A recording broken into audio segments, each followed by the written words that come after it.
ถ้าว่าไปหามพืชนาโมกันยังเขาก็ยังพอจะได้หูได้เนาะว่าเป็นยังนะแล้วเขาก็จะได้รักษาถึกเจ็บมากเลยก็ทรมานโดยจะว่าหอดแบบจะหอดเดือนเป็นยาก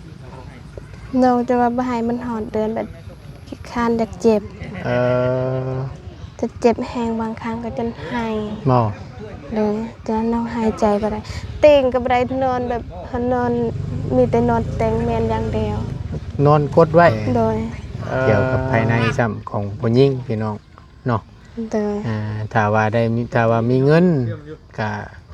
อยากไปเช็คเบิ้งเนาะห่างกายเนาะไปกวดเบิ้งว่าสั้นช้าว่ามันเป็นเกี่ยวกับยังนะฮะก็จะได้รักษาถูกวิธี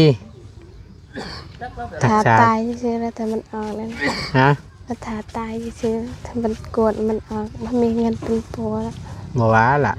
แท้แบบมีอย่างบ่มีอีหยังบ่มีเงินไปกวด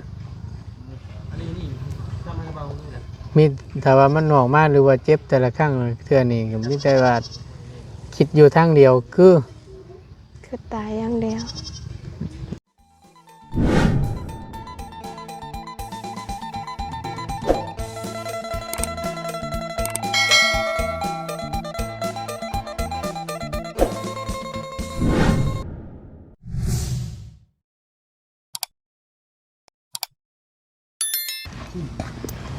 เอาพี่น้องเนาะหลังจากที่ทางประตูนได้มอบเกือบให้กับทางเมตุเนาะคือสิแม่นคู่นี่แหละประตูนเบิ่งนี่แม่นบ่มาเบิ่งดู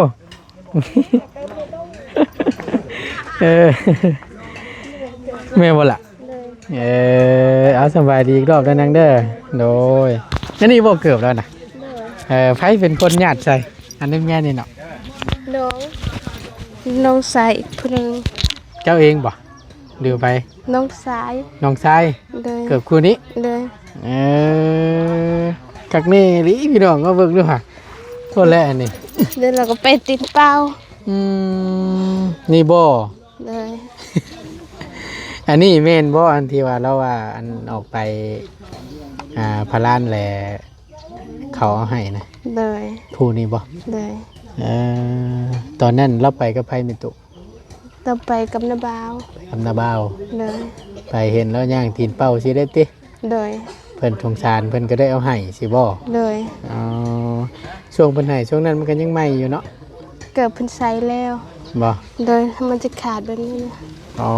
มันสิขาดสิหน่อยนึงเลยแล้วเพิ่นก็ได้เอาให้เลยใช่มาล้นเติบบ่แม่นยังอีกเด้ตู้เอ้ย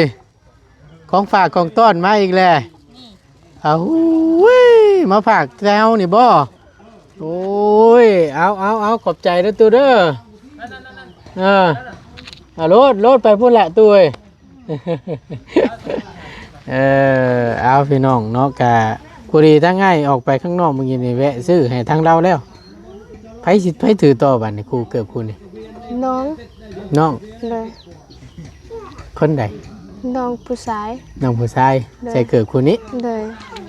ใส่เพิ่นอยู่ใส่เดี๋ยวนี้นะเพิ่นบ่ได้อยู่เฮือนอยู่ใส่ซะละไปลิ้นกับหมอไปลิ้นละเลยยังใช้เฉยนี่เนาะใส่ได้ว่าแล้วเคยมันก็ได้แต่ส่วนทั้งนั่นแหละนี่เลยแน่นอนน้องใช่มึงดูลองดูหั่นล่ะไปมันก็สิแบบซี่แหละนี่เนาะเลยแบบนี้เด้ตายแล้วอันนี้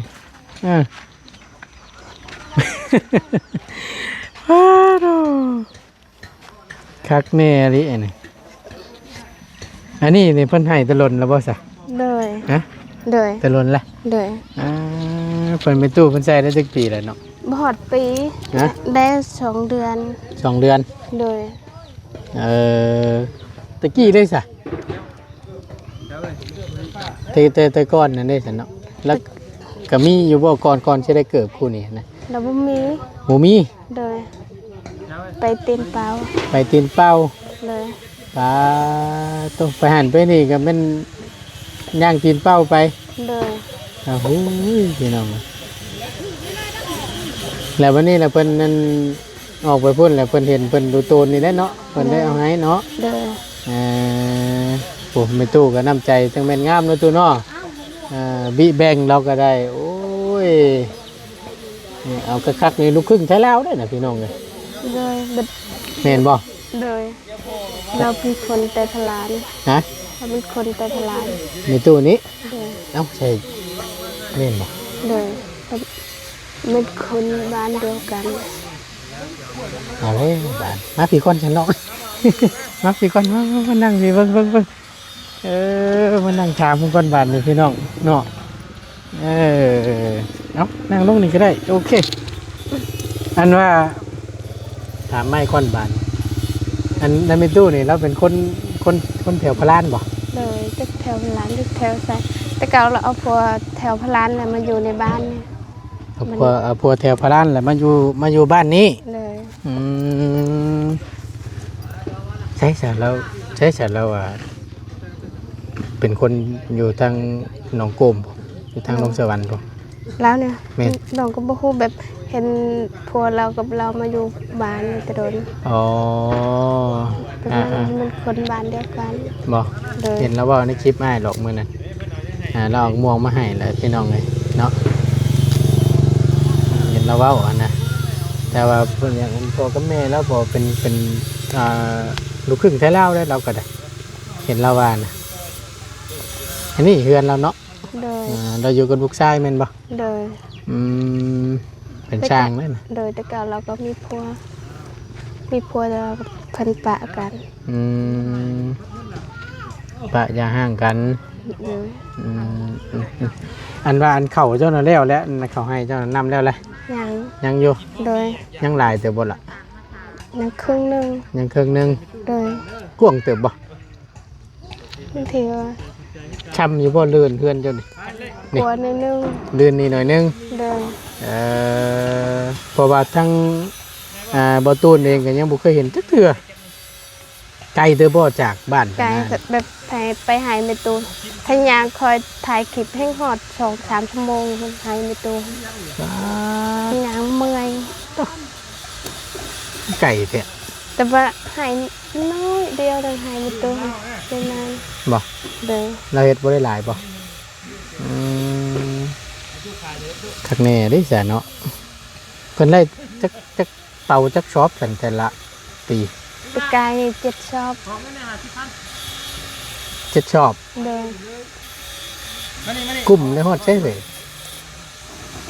ตุ้มไปกลมแล้วอึดเขา เอ่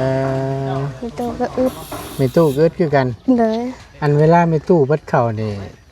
ไผสิไปหามาสู่เรากิน มีแต่แม่คัดแม่ก็แบ่งให้แล้วก็น้าบ่าวแต่แม่เขาแบบไปหาคอแล้วก็แบ่งให้เมตูกินเนี่ยแต่แบบตอนอาเอามาให้กับแบ่งให้เมตูนี่แบ่งแบบนี้ อืมสิเว้าง่ายๆนี่ก็แปลว่า พอได้ทั้งแม่เจ้านี้ เลย แล้วก็นาบ่าว เลย บางเทื่อไล่เข้ามาหลายก็พอได้แบ่งให้ทั้งมีตู้กิน เลย บางเทื่อซุ่มน้องๆนี่ก็ออกไปหาคอ เลย แต่ไล่มาแล้วก็แบ่ง เลย อยู่เรากิน เลย โอ้ยก็ถือว่าดีแล้วน้องเลยเนาะซอยกัน แบบเมตูเราก็อยู่2 คนนะเพิ่นเท้าแล้ว บางเทื่อเจ้าก็ไปนอนพุ่นเบิ่งแย่งแล้วหันเนาะ เลย เพราะว่าอยู่พี่ผัดน้องก็ลายได้แล้ว เลย กับอันทั้งพ่อน้ำเนเนาะเพื่อน้องปู่มันเป็นแม่ห้างนั่นตาเพื่อก็ไปนอนอยู่พุ่นเนาะ เลย เวลาฟ้าลงฝนตกแล้วก็นอนอยู่กระเทิบพันกับลูกแม่นบ่ เลย เอาถ้าว่าฟ้าลงฝนตกนั่นแม่นย้ายไปอยู่พุ่นเนาะ เราก็นอนนี่แต่แบบลูกเรานอนนี่ก็นอนนี่เลย บ่ เลยฝนตกเราก็นอนนี่ ถ้าว่าลูกรับอยู่นี่เด้ เลย ลูกนอนนี่มันบ่อยากปลุกลูกนะบ่ล่ะ เลย ฝนตกก็นอน เลย อยู่จังได้อยู่ในกับ แบบ เปียกหมดจองเสือก็พออุ่นหน่อยหนึ่งก็นอนหลับได้ อ่าก็กอดลูกนอนอยู่หั่นแหละน่ะเนาะ ก็น่าเห็นเมตูยังเปียกหมดช่วงฝนตกตอนนั้น บ่ โดยจะบันนอนเราก็เปียก โอ้ยพี่น้อง ทรงเธอแบบเมียนเครื่องหางก็เปียกเบิด พ่อ ก็ แม่ ห่ ก็ มแม่ เสื้อผ้าหน้าแพร โดย เครื่องอยู่ใน กระดาษ เรือน มอนใส่มันยังเปียก อ่าก็ เพื่อนเมตูก็เด้นพอฝนตกแห้งตอน เอ นั้น เจอแล้วก็ลูกเต้าก็บ่มีเนาะ โดย จักสิอาศัยทั้งใดเราก็ได้บ่ติแหละพี่น้องก็พอเข้าใจอยู่ในความที่มันบ่มีเนาะ โดย สุดแต่หาสุดแต่เฮ็ดสุดแต่สู้แต่มันบ่มีได้มาเฮากับได้เงินมาก็พอได้อ่าซื้อข้าวซื้อน้ำซื้อเกลือมังพริกปิ้งนัวเนาะ โดย เอ่อมันผัดบ่พอว่าสิได้เก็บเนาะน้องเนาะอันไอ้ถามเลยตั้งแต่น้อยจนใหญ่มานี่อ่าเคยมีเงินติดตัวนี่เท่าไหร่ ชวนลายต้องลงไปเห็นเวียงไม่หาแสน 500,000 โดยถือว่าลายที่สุดได้หาแสน 500,000กีบนี่เนาะ โดย ประมาณ แบบน้องจ้างเมื่อหอดเฮือนแต่พุ่น200,000แล้วจ้างด้วยพี่ตอนเมื่อตอนนั้นเพิ่นเอา150,000 จ้างจากแค่ละ แต่ชโน จาก แต่ชโนเด้แล้วก็เพิ่นเอาค่าพักแม่แล้วหอดพลานี่150,000 จ้างแต่ก่อนน้องเป็นงานอยู่ไสก็ อยู่เวียง อยู่เวียง โดย เป็นงานอยู่เวียงเจ้าขึ้นไปพุ่นได้จักเดือนก็ 7-8 เดือน 7-8 เดือน โดย แต่ก็ยังบ่พอปีเนาะ โดย เจ้าเป็นงานอยู่พุ่นเฮ็ดงานหยังก็ เป็นแม่บ้าน เป็นแม่บ้านเนาะ โดย ก็ลืมแล้วพี่น้องแล้วบัดนี้เลยได้เงินมา โดยฝากเมื่อให้แม่ ฝากมาให้แม่ โดย พอได้ซื้อข้าวซื้อน้ำ โดย และ บันนองเมื่อเองนั้น500,000 เงินติดโตวมาใน500,000 โดย จ้างจากเวียงมาลงชิโน โดย250,000 250,000ในสมัยตะกี้เนาะ โดย มันก็โบแพงปานใดพี่น้องแต่วันนี้จ้างจากชิโนมาลงพลาน 150,000 150,000 โดย รวมใส่กับตัวนั้นแล้ว เป็นเท่าไรบาท250,000บวก150,000 200,000 400,000แหละ 400,000 เดือนแสนหนึ่ง เพิ่งเดือน100,000 โดยจะน้องเมื่อแล้วอาบน้ น้องอาบน้ ำโดย ำอาบอยู่ไสล่ะ อาบอยู่บ้านเทิมน้อย อาบอยู่บ้านเทิมน้อย โดยมา50,000 อ่า ยังเหลือ50,000เอาไปอีกจุดนั้น50,000หมดเลยแบบไปอาบน้ำแถวเทศอาจารย์ อ่ามาฮอดเทิมน้อยนั่นมาอาบน้ โดย ำอาบน้ำเปลี่ยนชุดเปลี่ยนหยังนี่สิบ่ แม่นแบบเพิ่นอาบน้ำเพิ่นสูตรหั้นนะ อ๋ออาบน้ำชุด เด้อ อ๋อเข้าใจละอันแบบว่าเพิ่นชุดรดน้ำนี่บ่ โดย แล้วไป แบบมักเจ็บมักป่วยแล้วเพิ่นให้ไปอาบ เออ มักเจ็บท้องมักบ่สบาย เอาสีลำเลียงให้จังซี่พี่น้องก็คือแบบว่าอ่าน้องมาแตะเวียงนี่ว่าง่ายๆเดือค่ารถค่าล่างมานี่100,000 โดย เดืออยู่100,000แล้วบัดนี้ล่ะทั้งน้องนี่ก็บ่สำบาย โดย เจ็บออนอนเนตแล้วบัดนี้ล่ะไปสูดรดน้ำอยู่บ้านเทิมน้อยนี่ โดย ค่าคู่ค่าค่ายเพิ่นนั้น50,000กีบ โดย ก็เลยไปสูดรดน้ โดย ำทำวิธี โดย ก็นี่แหละปัดเป่าสิ่งที่มันบดีนี่แหละเนาะ โดย แล้ววันนี้ยังเหลืออยู่50,000 โดย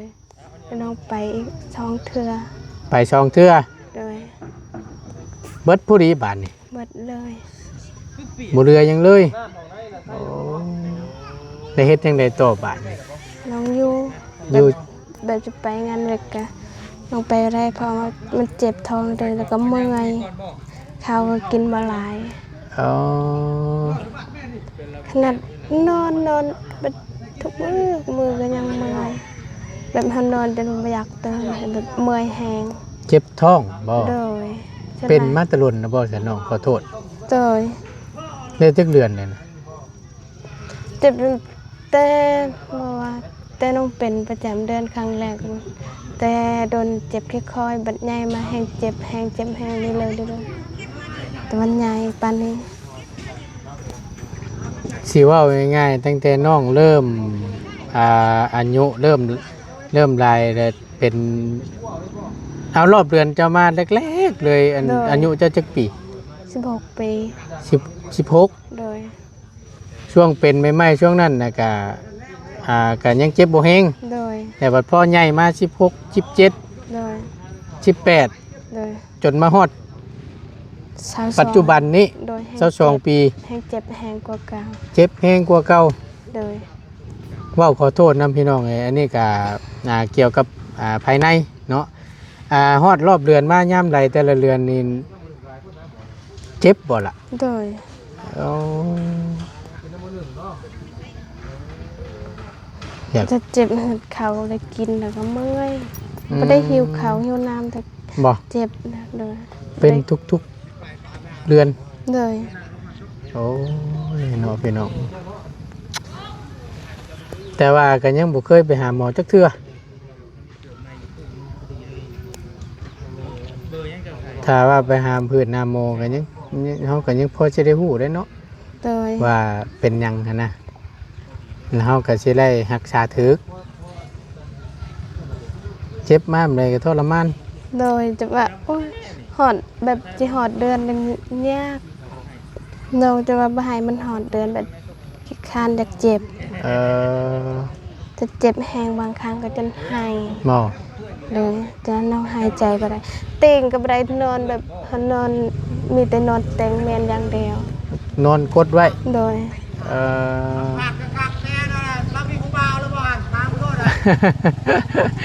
โน้ยโอ้ยเนาะบ่เฮาบ่ได้ถามเกี่ยวกับชู้ชาวดอกเฮานั่นเนาะมาแนะนำช่วยเหลือ เพิ่นแซวพี่น้องเอ้ยตั้งง่ายเพิ่นเนาะถามก็คักมีผู้เว้าแล้วบ่ว่าซั่นมีแล้วบ่ซะ จักไปสิมามักบ่ติล่ะ โดย แบบคนในบ้านก็ไม่มีผู้ใดสิมามักเนาะ บ่ โดย อืม คำมาแล้วก็อาบน้ำแล้วก็นอนกินข้าวกินน้ บ่มีไผมาลิ้นบ่ ำบ่มี เอ่อตั้งแต่น้อยจนใหญ่มานี่ได้ แต่น้อยยังมีอยู่ ช่วงน้อยน่ะยังมีอยู่ โดย พอใหญ่มานี่บ่มี บ่มีเลย โอ้ยช่างว่าแท้ พ่อเฮ็ดไรน่ะ บ่ฮู้น้องก็บ่ฮู้ บ่เอาพี่น้องเอ้ยก็บ่เป็นหยังเนาะก็มีแต่ว่านี่แหละ สิ่งที่สำคัญก็คือสุขภาพณปัจจุบันนี้เนาะปัจจุบันนี่จักสิเป็นจังไดล่ะพี่น้องโอ้ยเกี่ยวกับภายในซ้ำของผู้หญิงพี่น้องเนาะ โดย ถ้าว่ามีเงินก็อยากไปเช็คเบิ้งเนาะห่างกายเนาะไปกวดเบิ้งว่าสั้นช้าว่ามันเป็นเกี่ยวกับหยังนะเฮาก็สิได้รักษาถูกวิธีรั ถาก ษา ตายซื่อๆแล้วแต่มันออกแล้วนะ ฮะ ถ้าถาตายซื่อๆถ้ามันกดมันออกมันมีเงินเป็นปัวแล้ว บ่ว่าล่ะ แท้แบบสิมีอีหยังบ่มีอีหยัง บ่มีเงิน โดย ไปกวดมีถ้าว่ามันออกมาหรือว่าเจ็บแต่ละครั้งเทื่อนี้ก็มีแต่ว่าคิดอยู่ทางเดียวคือ คือตายอย่างเดียว โอ้ยพี่น้องเลยเนาะสร้างว่าแต่บ้านไปคิดนั่นก็เหยเห็นว่าก็ได้เนาะมันคิดหนายังบอกบ่เข้าได้เต้นเนาะ เลย คิดมีแต่ว่ารอแต่มือตายอย่างเดียว แต่ว่าก็ย่านอยู่แต่ว่าแบบมันการจำเป็นกับโตวเฮาแล้วก็ย่าน อืมบัดเจ็บมากคักนี่จนห้องจนไห้เพิ่นนั่นเนาะ เลย โอ้ยจักจะได้สิดีสิเศร้าน้ำหมูอุกอังเอ้าบ่ล่ะอุกใจบ่เป็น โดยบางครั้งก็อกอยู่แต่ว่าบางครั้งก็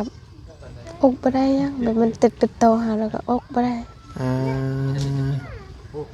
มีแต่อยู่สบายคือกันกับโมคือกันแบบนั้น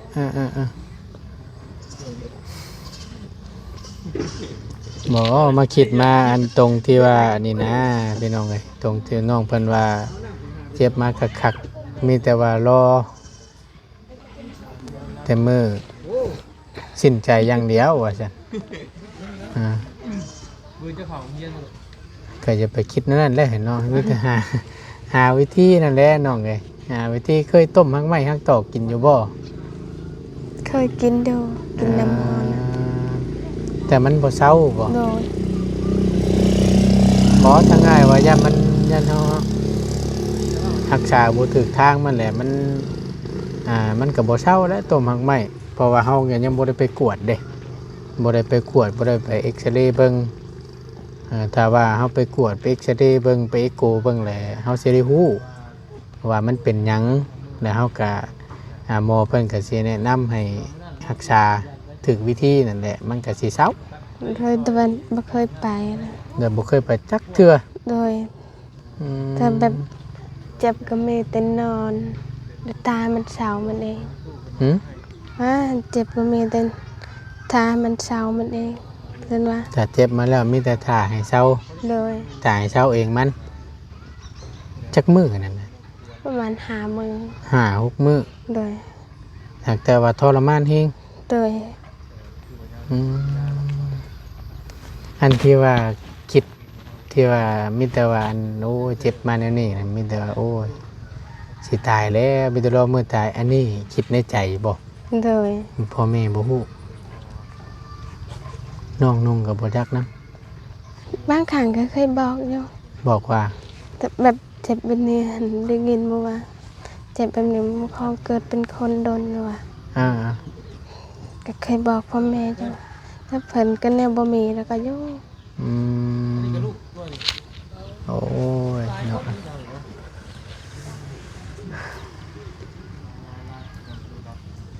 แต่ละเรือนนี่มีแต่ว่าภาวนา โดย อย่าให้มันฮอดไว้ โดย เพราะว่าบ่อยากทรมาน โด บ่ ย อยากเจ็บ ถ้าเป็นยามใดจะว่าบ่ได้กินข้าวกินน้ำเจ็บ ข้าวน้ำซ้ำปลาก็บ่ได้กินเลยอ้าวโหยพี่น้อยมันก็ตายแล้วนั่นนี่เนาะ มีแต่หายอย่างเดียวแต่เจ็บเอาเท่านั้น อืมเจ็บมาแม่มีแต่นอนให้จักสิหาแบบใดเด้มารักษาพี่น้องบ่เพิ่นว่าฮักไม้ฮักตอกเฮาก็บ่ฮู้ว่าเฮาสิหาฮักไม้แบบใดมากินมันจังสิถูกเนาะ โดย หลักๆนี่เป็นหมอปัจจุบันนี่แหละพี่น้องเลยเท่านี้แหละไปกวดเบิ่งเอ็กซเรย์เบิ่งนี่สิฮู้เลยเพิ่นสิวางยาให้กิน แต่ว่ากินแล้วมันดีมันไข้ขึ้นเฮาก็มีเงินก็ไปต่อเอาอีกตัวนั้นแหละมันสิรักษาถูกวิธีถูกทางเนาะแต่ว่าคือสิเบิดหวังแล้วว่าติ บ่มี คงสิหมูมีมื้อนั้นแล้วว่าติ โดย หมูมีเงินสิไปกวดนี่ได้เบิดหวังแล้วเนาะ โดย เอาหาไปนี่แหละน้องเลยให้ได้ซะปราบใดที่ยังหายใจอยู่ในชู้นี่แหละบ่ฮอดมือเฮามันก็บ่ไปง่ายปานนั้นดอก เห็นว่าก็ได้อย่าไปคิดมันแนวลบนะคิดแนวบวกไว้ให้กำลังใจตัวเองนี่แหละให้ได้ซะเฮามีมาหาได้เฮาก็จังค่อยไปกวดเบิ่งเนาะ โดย บาทนี่ผ้าลงฝนตกแล้วบาทนี่พอแห้งแล้วนี่หาคุย เปียกหมด เนาะ โดย สิเปียกเบิดแล้วอันนี้เตรียมยังได้ยังกินข้าวแรง1 ข้าว1น้ำมันน่ะมีหยังนี่ มีแต่ปิง ฮะ ปิงตับนี่ ปิ้งตับมันบ่ โดย โอเคพี่น้องเอ้ยเนาะก็เป็นตาลุโตนทั้งน้องเพิ่นมาฟังน้องเพิ่นเล่าเหตุการณ์สู่ฟังก็ได้ก็บ่เคยถามน้องเพิ่นแบบเจาะลึกแบบสิเทื่อใดพี่น้องเอ้ยก็เห็นแต่น้องเพิ่นว่าบ่สำบายว่าซั่นน่ะนะมาฟังน้องเพิ่นเล่าสู่ฟังนี่ก็พอเข้าใจอยู่เนาะความท ที่ว่าบ่มีว่าซั่นซะเนาะน้องเนาะถ้าว่ามีเงินมีคำก็พอได้ไปกวดนั่นนะฮะฟ้าลงฝนตกแล้วบัดนี้น้องจังได๋ก็สู้ๆเด้อเป็นกำลังแรงใจให้ทั้งอ้ายก็ได้เนาะอยู่ดีมีแรงให้เซาไวๆเนาะ เลย ไปบัดนี้ป้าลุงฝนตกเลยป้าโตนับสบายดีล่ะสบายดีเด้ออันละไม่มาไอ้นี่เดี๋ยวสิพุ่นละเบิ่งน้ำกันอีกนิดนึงพี่น้องเอ้ยแต่ดูต้นโอ้โหเนาะป้าลงฝนตกแล้วบัดนี้จักสิวัดจังใดเนาะไปพี่น้องทั้งประตูนก็สิได้ล่ำลาแล้วขอจบคลิปลงไว้เพียงสำนี้ก่อนเนาะขอบคุณหลายๆพี่น้องที่เข้ามาเป็นกำลังใจและติดตามรับชมคลิปโดยโปรแกรมโฆษณาสำหรับคลิปนี้ประตูนลำลาแล้วเนาะเจอกันคลิปหน้าพี่น้องสบายดีเด้อ